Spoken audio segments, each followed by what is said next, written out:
지구상에는 단 한 걸음의 실수로도 큰 대가를 치를 수 있는 곳들이 존재합니다. 활화산이 잠잠히 숨쉬고 상어가 가득한 바다, 그리고 생명을 태우는 뜨거운 온도의 사막이 인간을 경계하게 만듭니다. 어떤 장소들은 인간을 생존 본능의 한계까지 밀어붙이기 위해 만들어진 것처럼 보입니다. 그곳에서는 인간이 더 이상 통제자가 아니라 극단적인 힘들 사이에서 여린 손님일 뿐입니다. 지구에서 가장 위험한 곳들로 들어가 보세요. 자연이 항상 결정권을 쥐고 있는 곳입니다.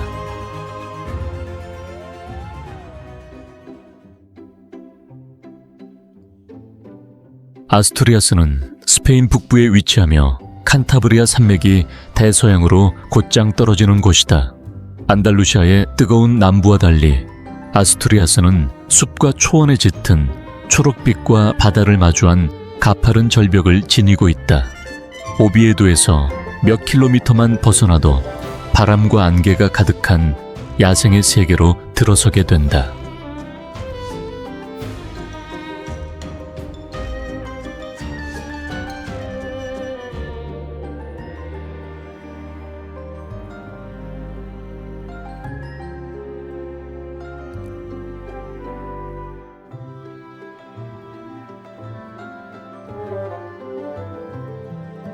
아스투리아스의 가장 두드러진 특징은 산과 바다가 정면으로 맞닿는 풍경이다.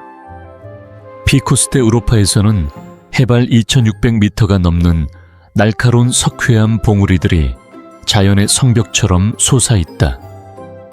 카레스 협곡을 가로지르는 길은 절벽에 바짝 붙어 이어지며 아래로는 짙은 푸른물이 거세게 흐른다. 좁은 공간과 머리 위로 매달린 바위, 옆으로는 깊은 낭떠러지가 있어 한 걸음 한 걸음에 집중이 필요하다.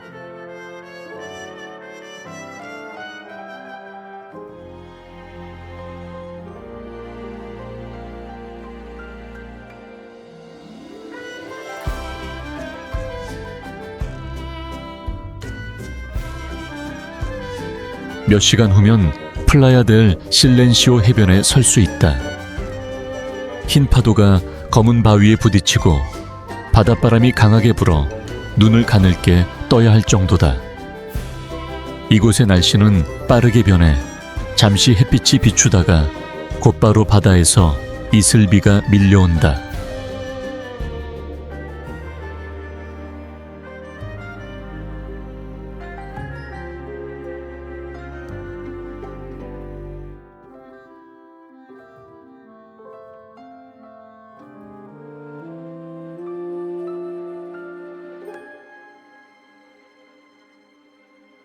아스투리아스는 과시하지 않는다.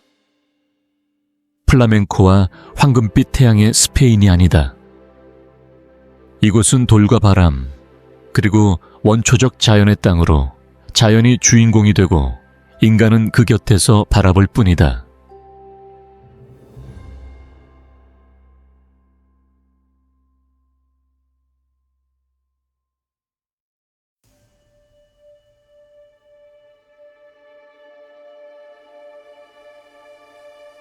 미키네스는 페로 제도에서 가장 외딴 섬으로 사람보다 바다새가 더 많다.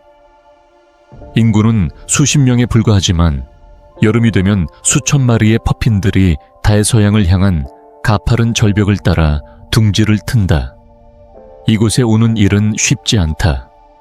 페리나 헬리콥터를 이용해야 하며 날씨는 언제든지 운항을 취소시킬 수 있다.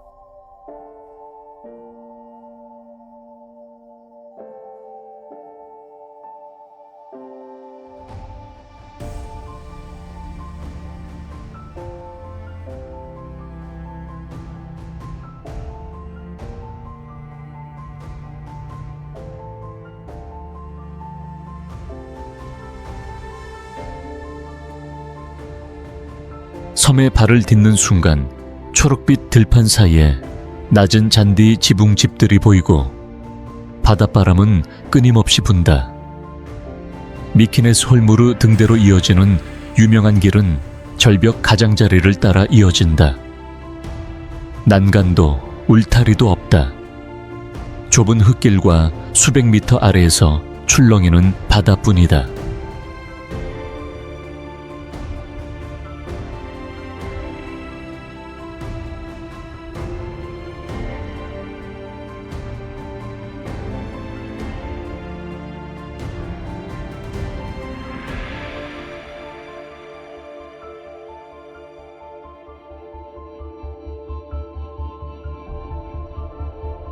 그러나 미키네스는 온화하지 않다. 바람은 20m 초당에서 30m 초당을 넘기도 하고 짙은 안개가 자주 길을 뒤덮는다. 등대로 향하는 길은 절벽 가장자리를 따라 난 좁은 흙길일 뿐이며 아래에는 거친 바다가 있다.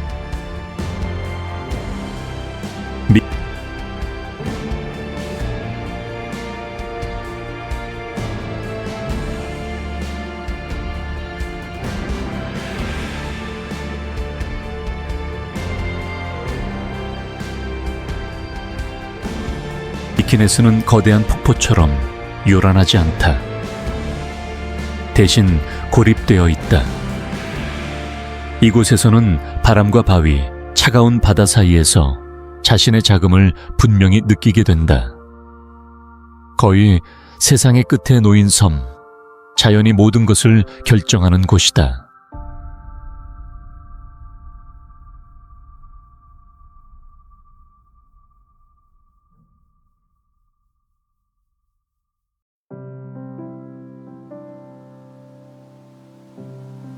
크립고흐, 웨일스는 스노든 상류에서 뻗어나온 붉은 돌 칼날처럼 웨일스 최고봉을 가장 대담한 방식으로 오르려는 이들에게 던지는 도전이다.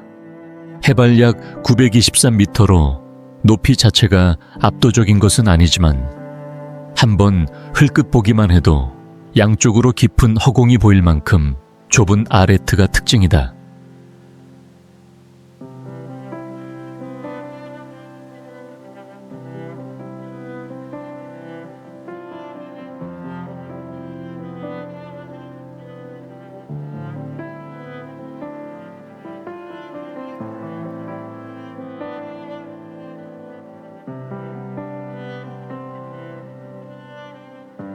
능선에 닿기 위해서는 부서진 돌과 차갑고 매끈한 화강감 경사를 가파르게 올라야 한다. 주 능선에 발을 디디는 순간 모든 것이 달라진다. 길 폭은 수십 센티미터에 불과하고 양쪽으로는 쿰 글라스로 곧장 떨어지는 절벽이 이어진다. 고정 로프는 없다. 손으로 바위를 붙잡고 무게중심을 낮추며 절벽 가장자리에서 균형을 잡듯 한 걸음씩 이동해야 한다.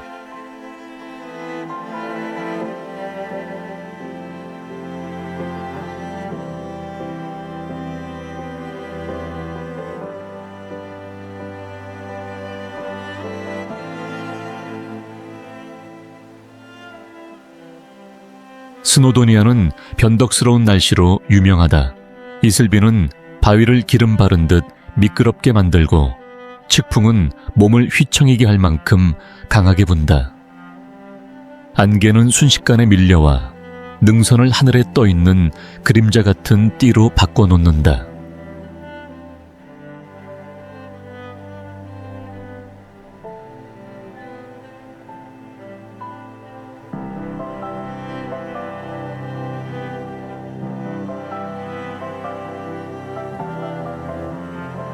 크립고흐는 길지 않지만 절대적인 집중을 요구한다. 여기서는 과도한 자신감이 높이보다 더 위험하다. 더 안전한 구간에 발을 디딜 때에도 심장은 여전히 빠르게 뛰고 있고 그때 비로소 깨닫게 된다.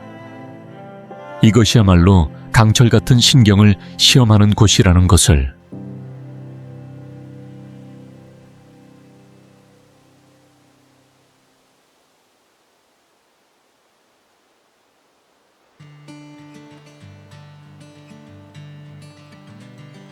로포텐은 노르웨이의 다른 군도처럼 평평하게 펼쳐지지 않는다.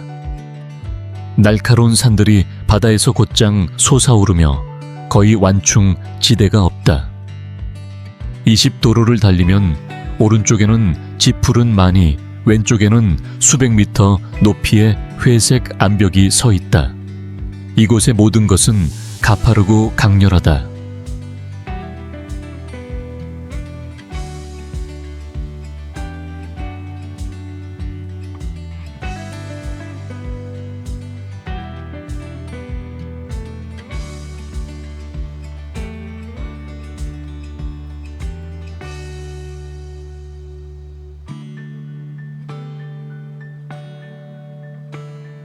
레이네와 함네이 같은 어촌 마을은 물가에 바짝 붙어 있으며 붉은 목조 로르부에르가 잔잔한 수면에 비친다. 그 뒤로는 거의 수직에 가까운 봉우리들이 솟아있다. 레이네브링엔에 오르려면 수천 개의 가파른 돌계단을 올라야 한다. 위에서 내려다보면 마을은 거대한 돌팔 사이에 놓인 축소 모형처럼 보인다.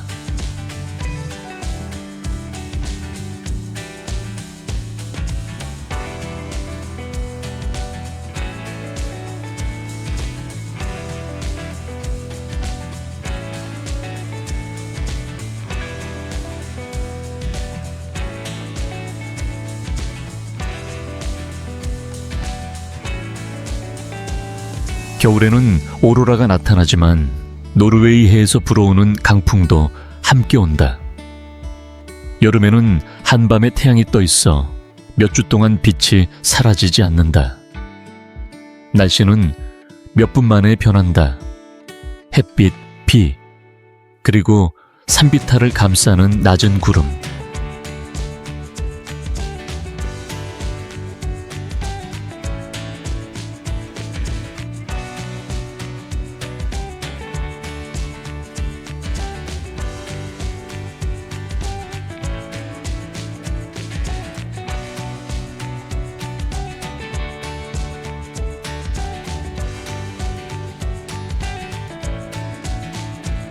로포텐은 거대한 폭포나 광활한 사막이 필요 없다.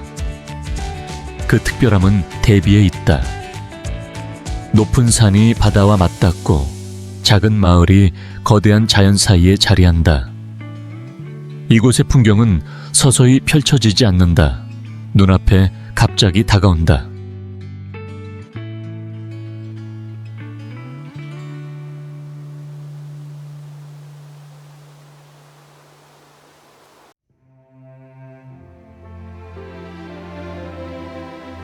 스바네티, 조지아는 코카소스 산맥이 강철벽처럼 하늘을 가로막고 솟아있는 땅이다. 조지아 북서부에 위치한 이 지역에는 해발 1500에서 2200m 이상의 마을들이 많으며 폭설과 산사태로 인해 매년 몇 달 동안 고립된다. 스바네티로 들어가는 길은 깊은 협곡을 따라 굽이치며 한쪽은 절벽이고 다른 한쪽은 급류가 흐른다.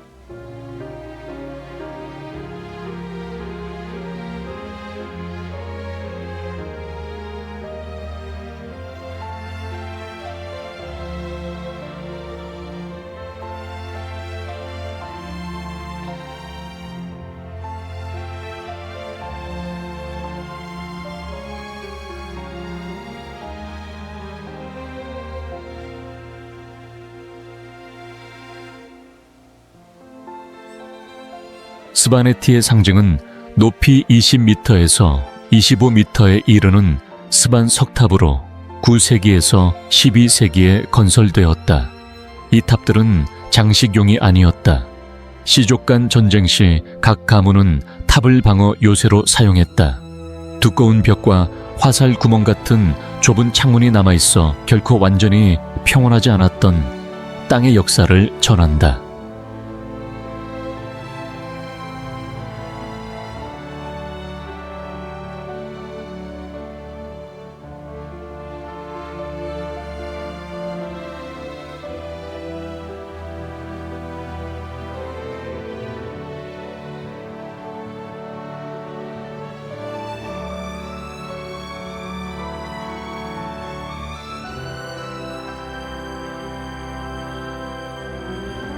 멀리에는 슈카라와 테트눌디 같은 5,000m가 넘는 봉우리들이 솟아있으며 1년 내내 얼음으로 덮여 있다.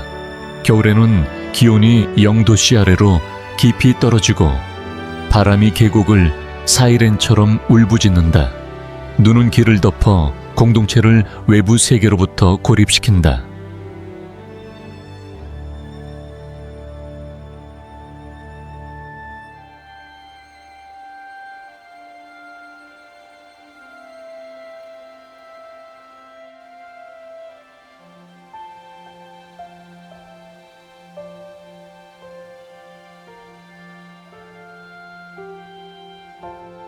스바네티는 절대적인 안전을 찾는 여행자를 위한 곳이 아니다. 그러나 눈 덮인 계곡 한가운데 서서 은빛 하늘 아래 솟은 석탑을 바라보는 순간 이곳이 거대한 자연의 그림자 속에서 인간이 생존을 배워온 장소임을 깨닫게 된다.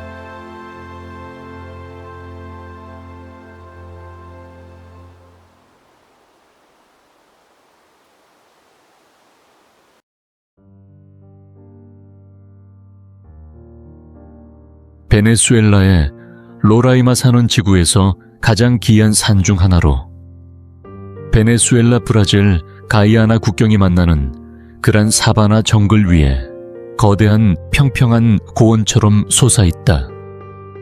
해발 약 2772m에서 2810m에 이르지만 특별한 점은 높이가 아니라 남미 하늘 위에 놓인 거대한 탁자 같은 평평한 형태이다.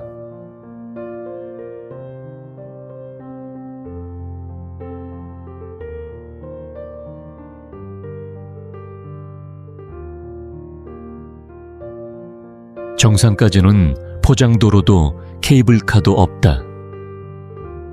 30일 제곱킬로미터가 넘는 정상 고원에 오르려면 며칠에 걸쳐 울창한 정글과 급류, 점점 가팔라지는 경사를 지나야 한다. 그란 사바나 숲을 벗어나면 기묘한 안반이 나타난다. 오래된 유리처럼 단단하고 거의 매일 내리는 비로 늘 젖어 있으며 고인 빗물 웅덩이는 하늘을 거울처럼 비춘다.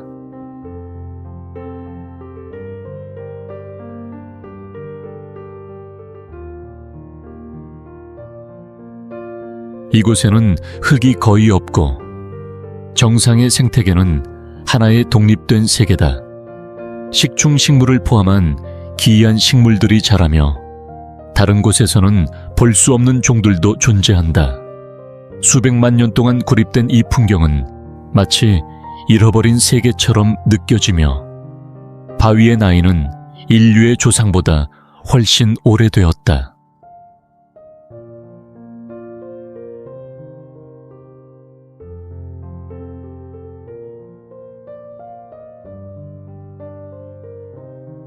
로라이마 산은 단순한 산이 아니다. 탐험객에 주어지는 도전이다. 열대우림 속 좁은 길을 따라 정상에 오르는 순간 당신은 잃어버린 세계에 들어선 듯한 기분을 느끼게 되며 공룡 전설과 페몬 원주민의 신화가 두꺼운 구름 사이에서 숨 쉬는 듯 다가온다.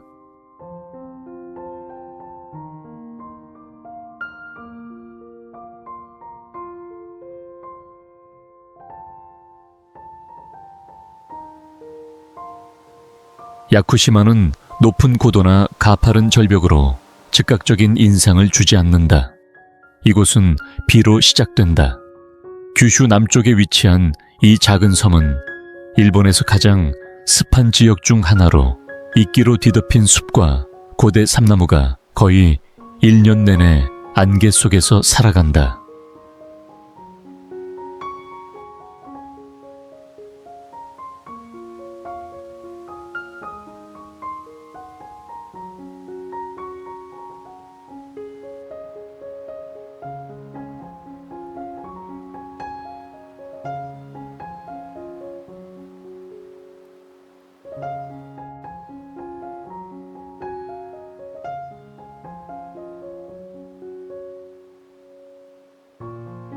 시라탄이 운수이쿄에 들어서는 순간 왜 야쿠시마가 애니메이션 프린세스 모노노케의 영감이 되었는지 이해하게 된다.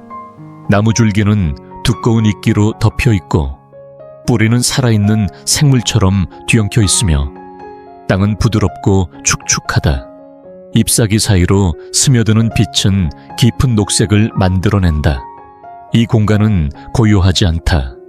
숨쉬고 물방울이 떨어지며 바람에 따라 미묘하게 움직인다.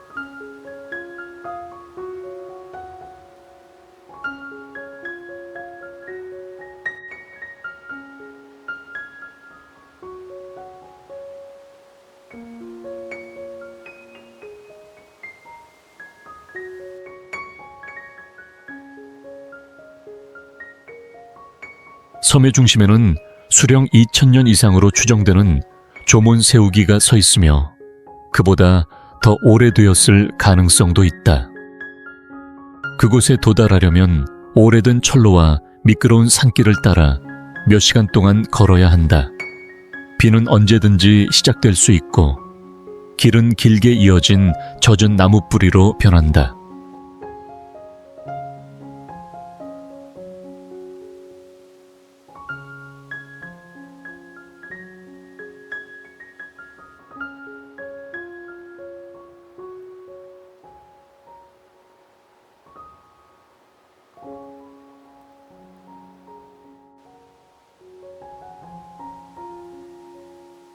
야쿠시마는 즉각적인 위험으로 극적이지 않다. 대신 나무의 수명과 시간의 밀도로 깊은 인상을 남긴다. 이곳에서는 숲을 걷는다는 느낌보다 당신이 존재하기 훨씬 전부터 이어져 온 무언가를 지나고 있다는 느낌을 받게 된다.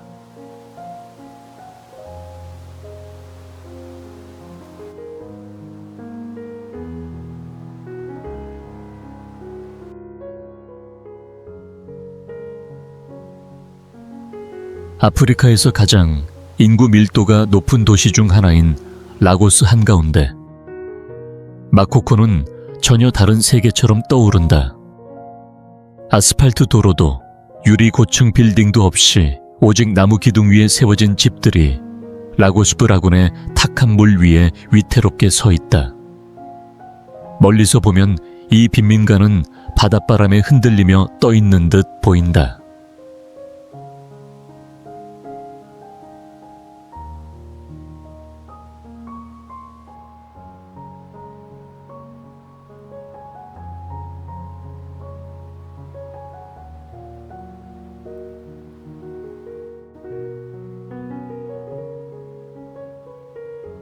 마코쿠레는 아프리카의 베네치아라 불리지만 그 아름다움은 화려하지 않다. 100만 명 이상이 삐걱거리는 나무 바닥 위에서 생활하며 작은 카누를 타고 물길 골목 사이를 오간다. 아이들은 배를 저어 학교에 가고 여성들은 집 앞에서 생선을 팔며 쓰레기는 썩어가는 나무 기둥 주변을 떠다닌다.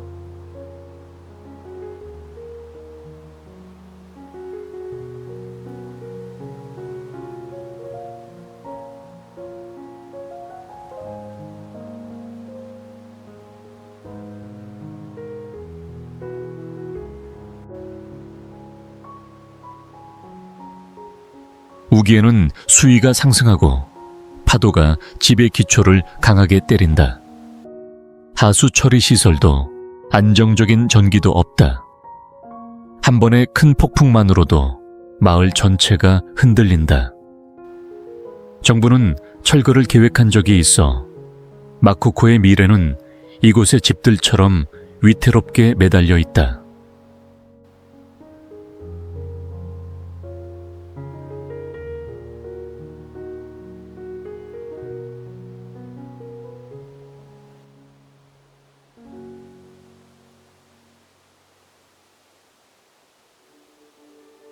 마코코는 절벽이나 얼음으로 공포를 주지 않는다. 대신 인간 삶의 연약함으로 다가온다. 그러나 기울어진 지붕들 사이로 웃음소리와 규칙적인 노젓는 소리, 그리고 끈질긴 공동체의 힘이 느껴진다. 이곳에서 삶은 거칠지만 강인하게 이어진다.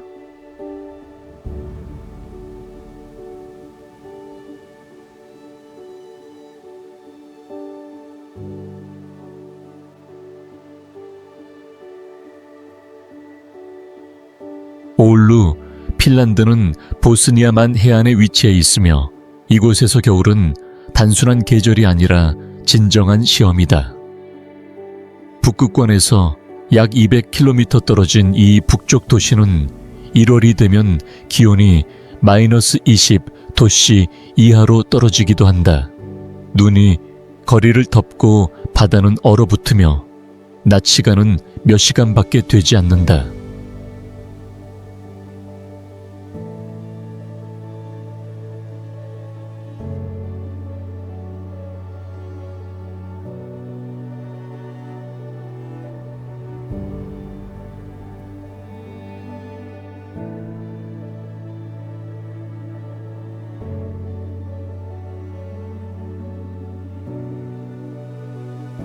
그러나 오울루는 추위에 움츠러들지 않는다.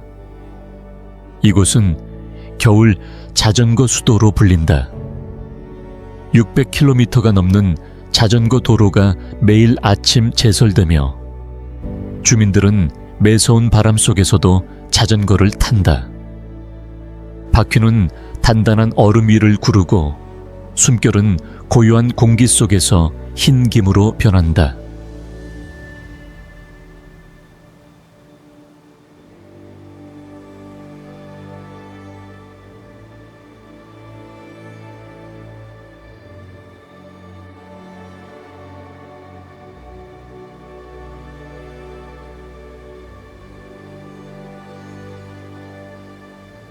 겨울에는 얼어붙은 바다 위를 마치 하얀 사막처럼 걸을 수 있다. 북극의 바람이 가로막힘 없이 불어와 압도적인 공허함을 만든다. 잠시 방심하는 순간 이 땅의 혹독함을 온몸으로 느끼게 된다.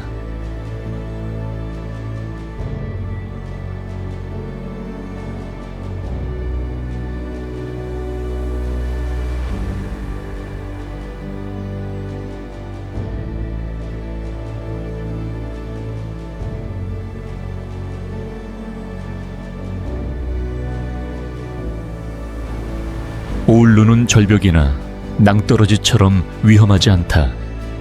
도전은 조용한 추위와 길게 이어지는 어둠에 있다.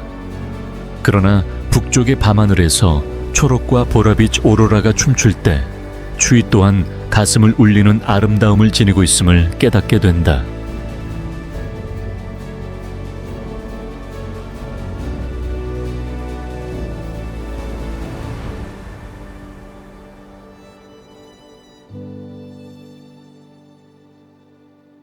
제임스 W. 달턴 하이웨이는 약 414마일, 660km 이상에 걸쳐 리븐굿에서 알래스카 북극해 가장자리의 디드호스까지 이어진다. 이 도로는 프루도베이 유전을 지원하기 위해 건설된 북미에서 가장 고립된 노선 중 하나이다. 큰 도시도 없고 촘촘한 서비스 시설도 없으며 그 혹독하게 추운 도로 전체에 세 곳의 주요 정차 지점만 있다.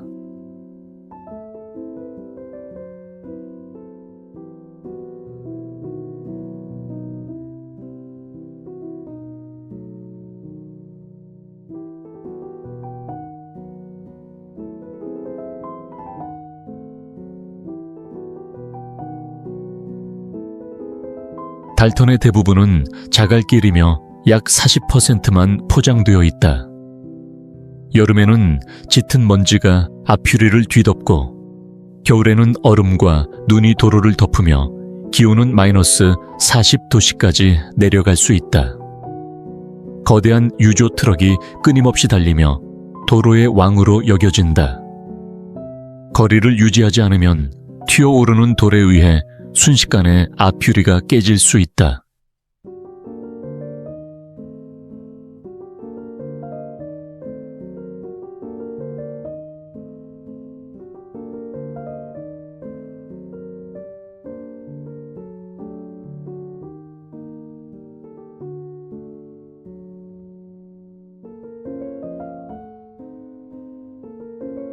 달턴 하이웨이는 1200km가 넘는 트랜스 알래스카 송유관 시스템과 나란히 이어진다. 많은 구간이 해발 약 1444m의 아티건 고개를 통과하며 한여름에도 눈과 짙은 안개가 나타날 수 있다.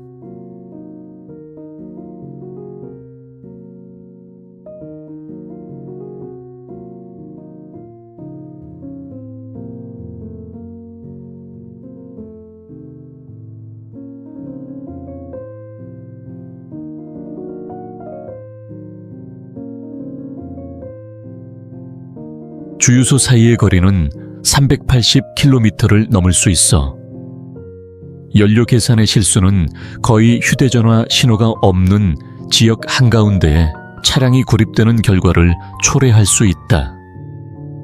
달턴 하이웨이는 단지 길기만 한 것이 아니라 고립되고 혹독하게 추우며 준비 부족을 용납하지 않는다.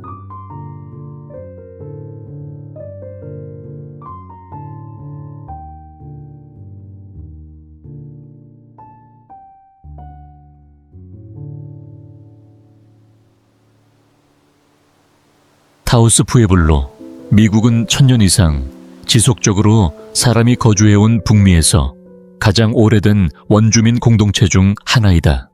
뉴멕시코주의 해발 약 2100m 건조한 고온 사막 하늘 아래에 위치한 이 어도비 흙 건축 단지는 광활한 공간 속에서 붉은 갈색 요새처럼 서 있다.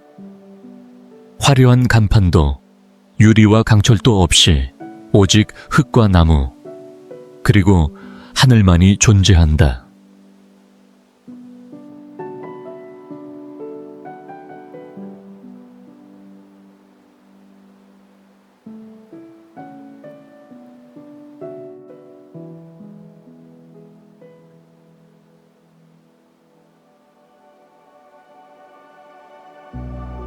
여러 층으로 이루어진 건물은 짚을 섞은 흙으로 지어졌으며 벽 두께는 거의 1m에 달해 여름의 더위와 겨울의 추위를 견딘다.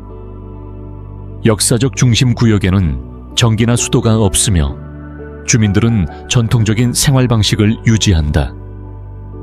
가파른 나무 사다리는 상층으로 이어지며 필요시 방어를 위해 거두어 올릴 수 있다.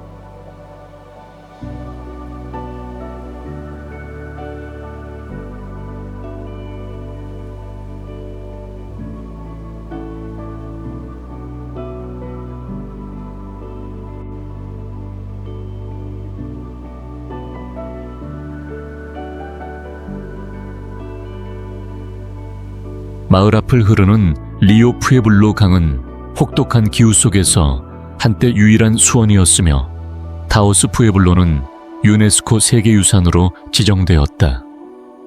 그러나 이곳을 특별하게 만드는 것은 명칭이 아니라 침략과 세월을 견뎌낸 문화의 지속성이다.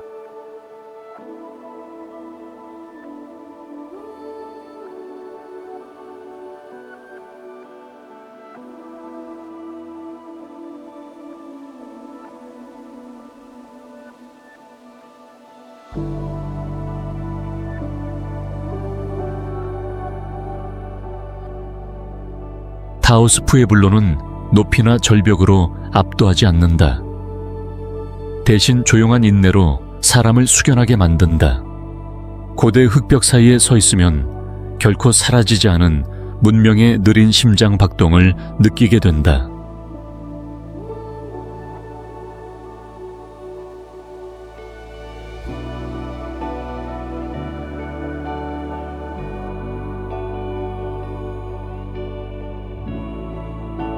벅스킨 걸치는 유타와 애리조나 경계에 위치하며 세계에서 가장 길고 깊은 슬롯 캐니언 중 하나로 여겨진다. 위에서 보면 붉은 사막 위의 가느다란 균열처럼 보인다. 그러나 안으로 들어서면 수십 미터 높이로 솟은 두 개의 수직 암벽 사이를 걷고 있다는 것을 깨닫게 되며 어떤 구간은 폭이 1m도 되지 않는다.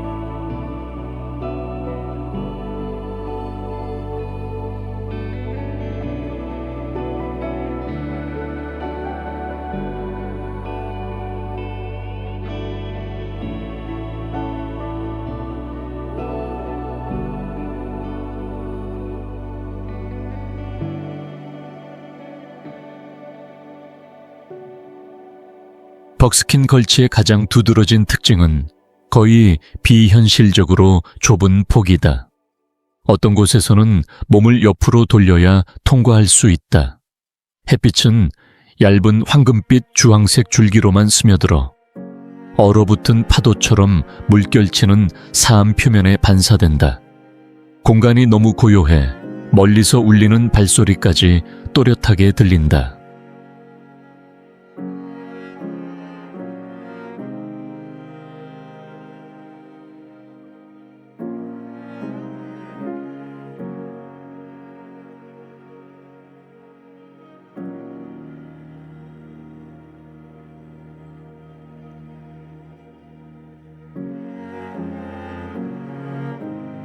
그러나 이곳의 위험은 절벽이 아니라 물에 있다. 수십 킬로미터 떨어진 곳의 비도 갑작스러운 급류를 일으켜 좁은 협곡을 탈출구 없는 거센 물길로 바꿀 수 있다. 빠르게 올라갈 길은 없고 사방을 둘러싼 수직 벽뿐이다.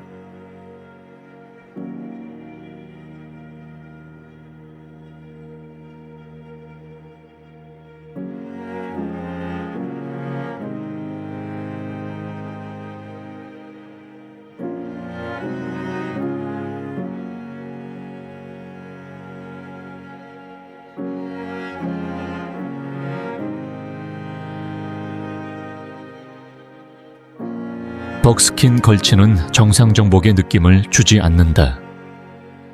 그것은 지구의 균열 속에서 인간이 얼마나 작은 존재인지 느끼게 한다. 여기서는 높이가 아니라 밀폐된 공간만으로도 자연이 경외심을 불러일으킨다.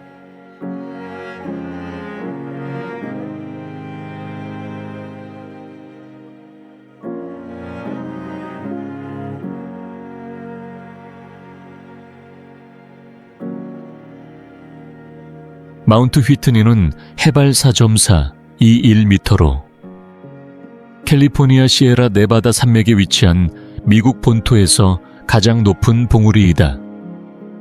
지도에서는 단지 높은 지점처럼 보이지만 등산객에게는 왕복 35km가 넘고 약 1900m의 고도차를 오르는 여정으로 한 걸음씩 오를수록 공기가 점점 희박해진다.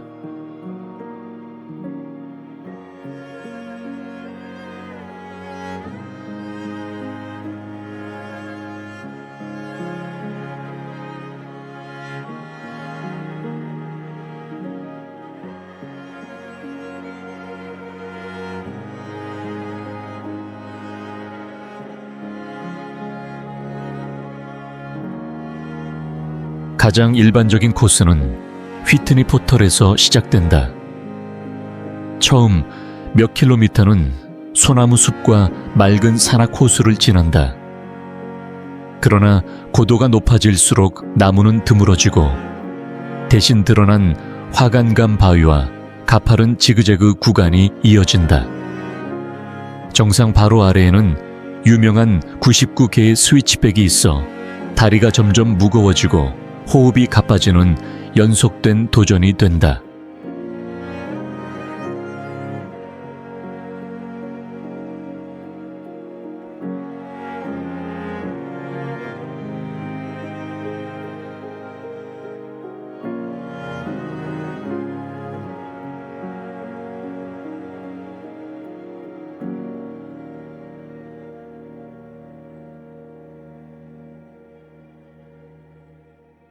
매년 수만 명이 휘트니 등반 허가를 신청하지만 모두가 고산병에 대비하는 것은 아니다. 해발 2500m 이상에서 빠르게 상승하면 몇 시간 만에 두통, 메스꺼움, 방향감각 상실이 나타날 수 있다.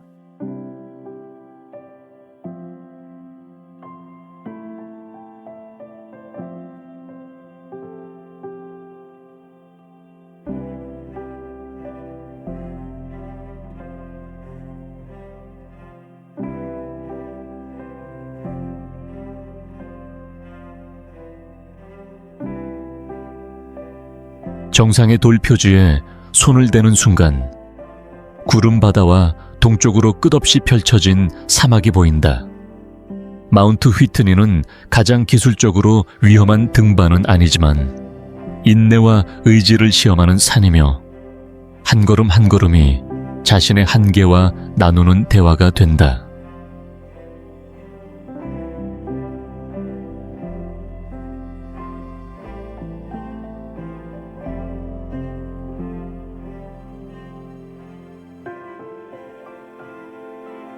람보다 폭포는 스리랑카 누아라 엘리야 고원 지대에 위치하며 약 109m 높이에서 떨어지는 이 나라에서 가장 높은 폭포 중 하나로 여겨진다. 이곳으로 향하는 길은 푸른 차밭 언덕 사이를 구불구불 지나며 안개가 산비탈을 따라 떠다닌다. 멀리서도 계곡에 울려 퍼지는 물소리를 들을 수 있다.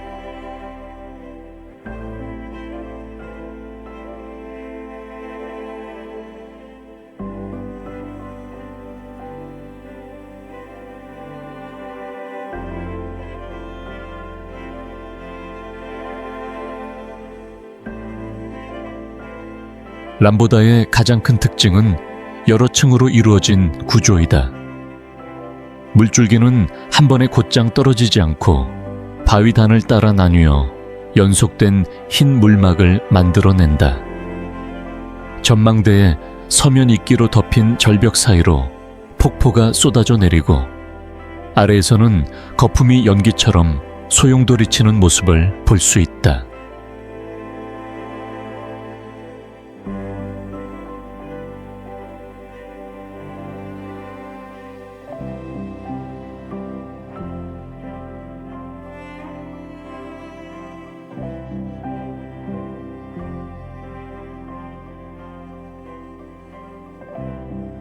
폭포 아래쪽으로 내려가는 길은 특히 비가 온 뒤에는 미끄러운 돌계단으로 이루어져 있다. 물안개가 계속 올라와 땅을 촉촉하게 만든다. 극적인 위험은 없지만 가파른 경사와 젖은 바위 때문에 천천히 걸으며 균형을 유지해야 한다.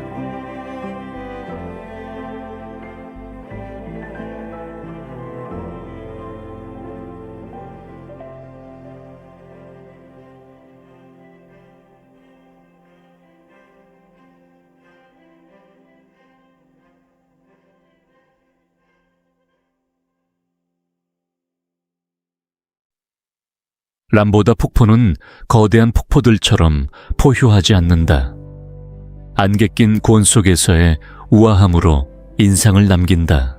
이곳에서는 물과 바위 그리고 구름이 하나로 어우러져 부드러우면서도 장엄한 열대 풍경을 만들어낸다.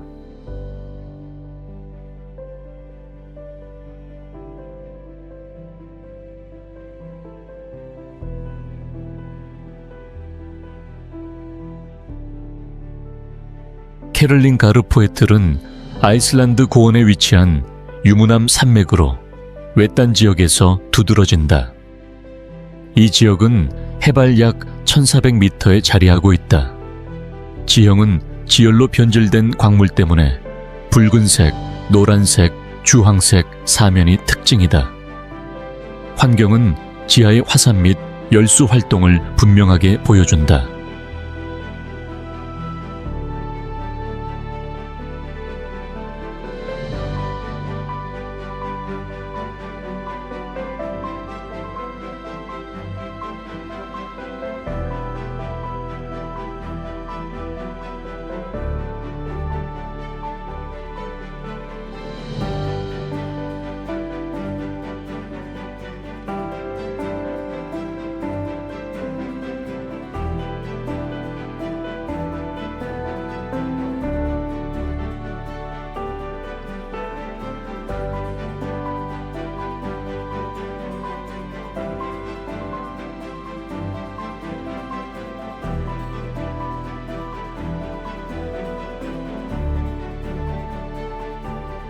가장 두드러진 곳은 흐베라달리르 지열 지대이다. 뜨거운 수증기가 균열에서 솟아오르며 차가운 기후 속에서 역동적인 장면을 만든다. 일부 지점의 온천수 온도는 80도씨를 넘을 수 있다. 눈과 수증기의 결합은 강한 대비를 형성한다.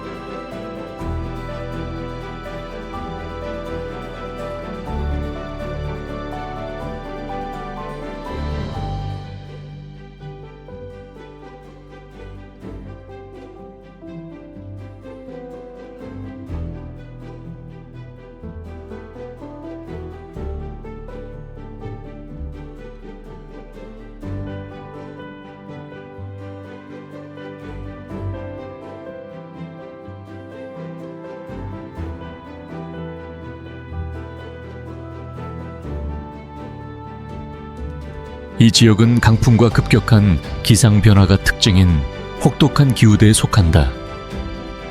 높은 고도에서는 여름에도 눈이 내릴 수 있다. 바위 지형과 지열 진흙은 이동시 주의를 요구한다.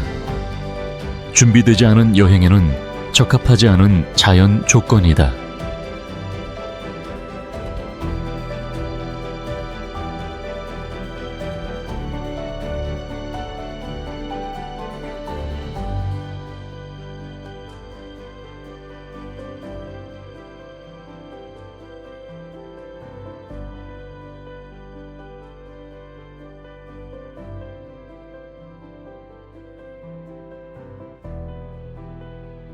케를린 가르포에틀은 현재 자연보호구역에 속하며 탐험을 즐기는 방문객을 끌어들인다. 트레킹 코스는 지열지대와 다채로운 유문암 사면을 통과한다. 넓은 면적과 상주 인구의 부재는 높은 원시성을 유지하게 한다. 지열 활동과 화산 지형의 결합은 아이슬란드에서 특별한 지질학적 가치를 형성한다.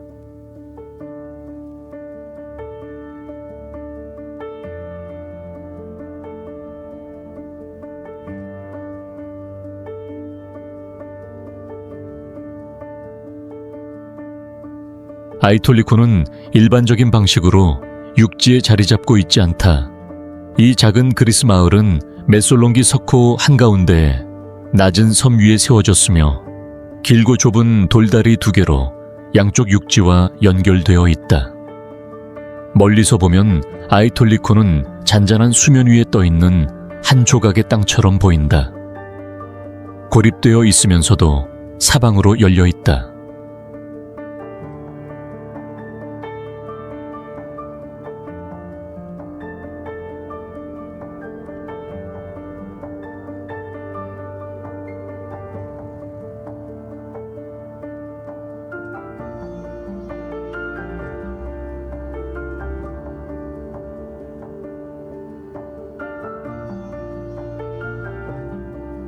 마을로 들어가는 길은 곧게 뻗은 다리를 건너며 양옆에는 햇빛 아래 반짝이는 얕은 바닷물이 펼쳐진다. 지형을 막아줄 언덕은 없고 파트라스만에서 불어오는 바람이 소금기와 습기를 실어 그대로 통과한다. 옅은 색벽의 낮은 집들은 바닷바람을 견디듯 서로 바짝 붙어 서 있다.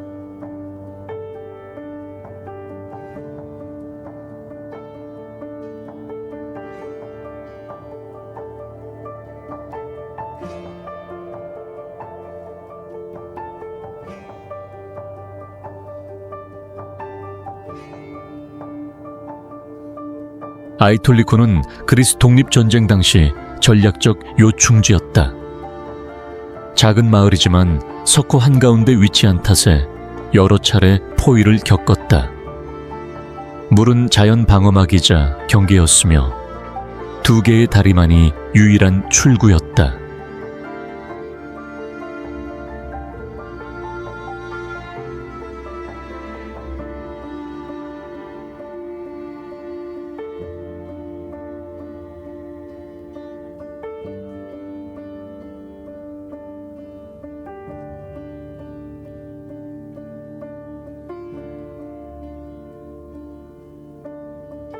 아이톨리코에는 웅장한 절벽도 화려한 고대 탑도 없다.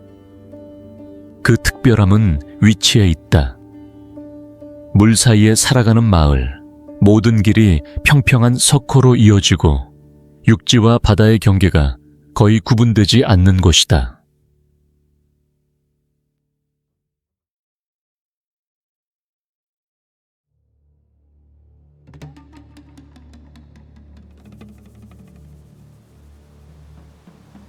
웅장한 코카소스 산맥, 기슭 해발 약 2100m에 위치한 우슈굴리는 유럽에서 가장 높은 고지대 상주 마을 중 하나로 여겨진다.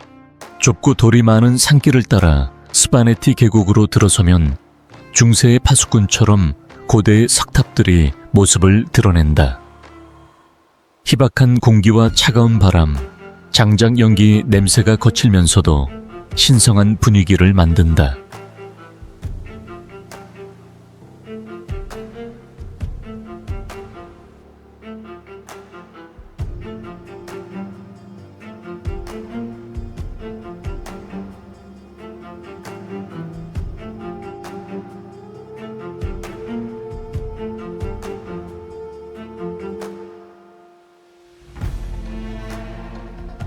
우슈굴리는 구에서 12세기에 지어진 스반 방어탑으로 유명하다. 높이 20에서 25m에 이르는 돌탑은 과거 가문간 분쟁 시 피난처 역할을 했다. 그 아래에 서면 겨울이 반년이나 이어지고 눈이 세상과 완전히 고립시킬 만큼 쌓이는 이 땅의 고립감을 실감하게 된다.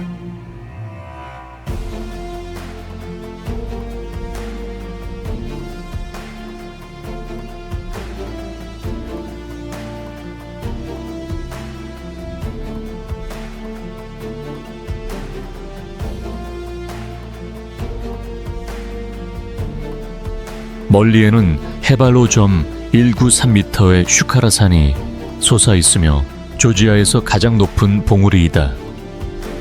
아침에는 햇빛이 빙설 위에서 반짝이고 오후에는 먹구름이 경고처럼 빠르게 몰려온다. 흙길은 미끄러워지고 돌이 아카단 떨어지며 큰 비 한 번이면 길이 완전히 끊길 수 있다.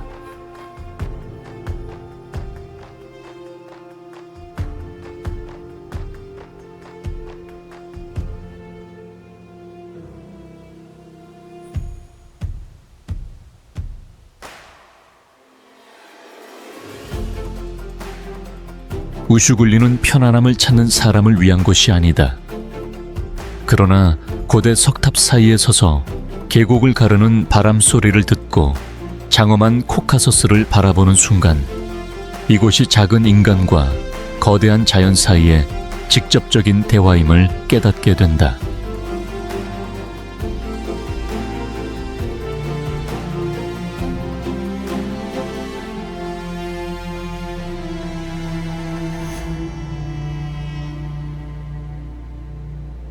파사주디구아, 프랑스는 방대 본토와 누아르무티의 섬을 연결하는 약 4.2km 길이의 도로이지만 하루에 2번만 존재한다. 밀물이 되면 수위가 1m부터 4m까지 상승해 차가운 회색 바다 아래로 돌길을 완전히 잠기게 한다. 멀리서 보면 끝없는 바다만 보일 뿐 길이 존재한 적이 없는 듯 하다.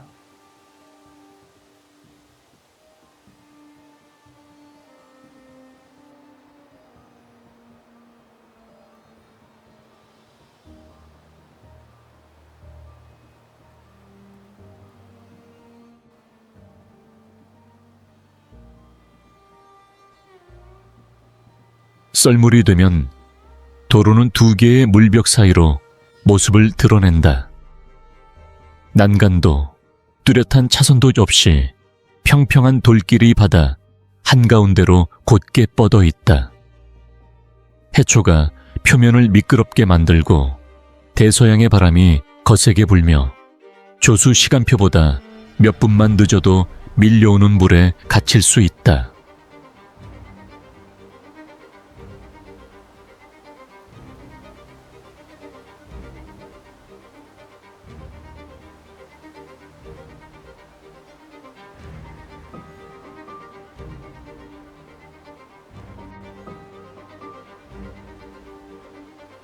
시간을 잘못 계산하면 바다 한가운데 고립될 수 있다. 염수에 차량이 멈추는 일도 드물지 않다. 도로를 따라 높은 금속 구조의 구조탑이 세워져 있어 사람들은 그 위로 올라가 썰물을 기다릴 수 있다. 강한 바람과 회색 바다 사이에서 그곳에 앉아 있는 경험은 누구나 원하지는 않는다.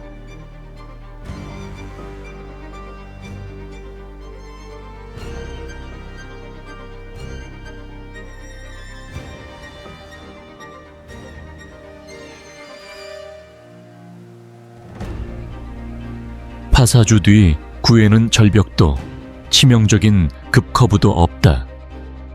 위험은 시간에 있다.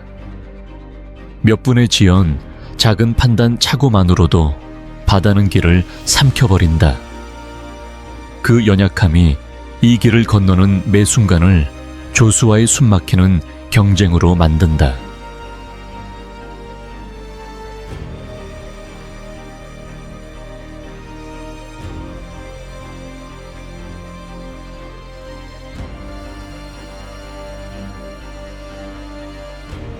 카라코람 하이웨이는 세계에서 가장 높은 국제 고속도로로 약 1300km에 걸쳐 파키스탄과 중국을 해발 약 4693m의 쿤제랍 고개를 통해 연결한다. 이 도로는 인도판이 계속해서 유라시아판을 밀어 올리며 히말라야와 카라코람 산맥을 매년 몇 밀리미터씩 상승시키는 충돌하는 암석 덩어리 사이를 가로지른다.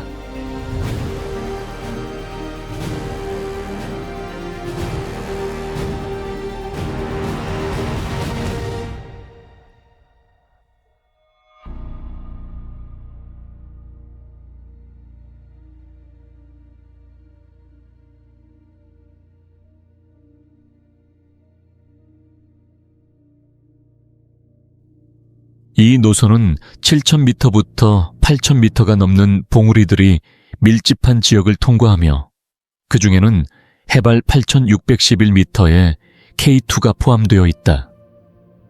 그러나 이러한 장엄함은 동시에 지속적인 지질학적 위험을 의미한다. 지진, 낙석, 빙하, 융해 홍수, 그리고 눈사태.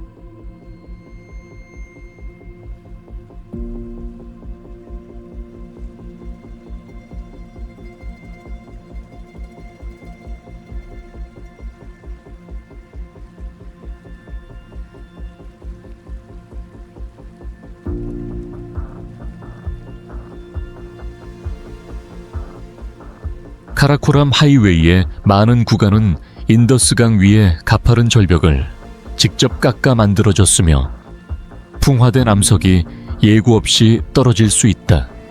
2010년 아타바드 산사태 이후 길이 20km가 넘는 호수가 형성되어 여러 킬로미터의 도로를 잠기게 했고 산을 관통하는 터널 시스템으로 재건해야 했다.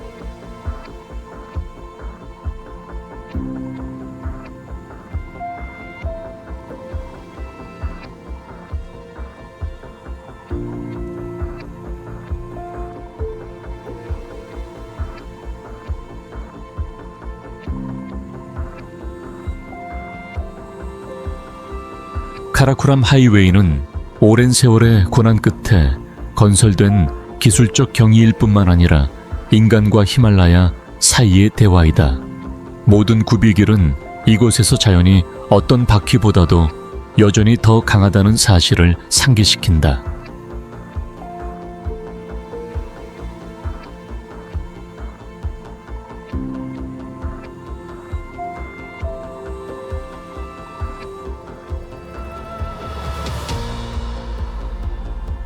레마날리 하이웨이는 거의 480km에 걸쳐 푸른 쿨루 계곡과 해발 3,500m가 넘는 건조한 라다크 고원을 연결한다.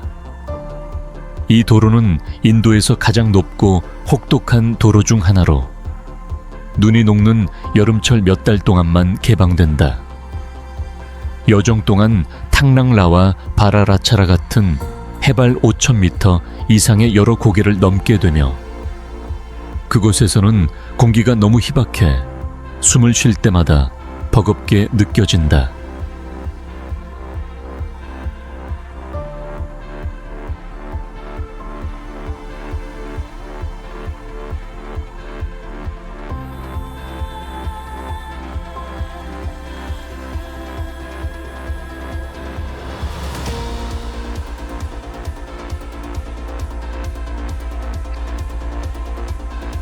도로로는 황량한 암석 계곡 사이를 끊임없이 오르내린다. 빙에서 녹은 물이 도로 위를 가로질러 차가운 물줄기를 이루는 구간도 있으며 차량은 이를 건너야 한다. 바퀴는 자갈과 돌 위를 갈아내듯 지나가고 산바람은 마치 당신을 궤도 밖으로 밀어내려는 듯 거세게 분다.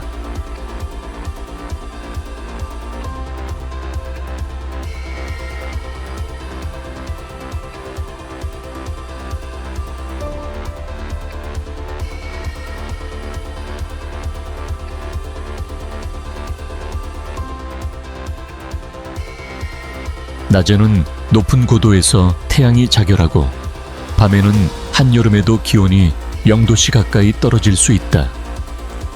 산사태와 낙석은 드문 일이 아니다. 많은 구간에서 보호 난간이 보이지 않고 아래에는 깊은 공허만이 펼쳐진다.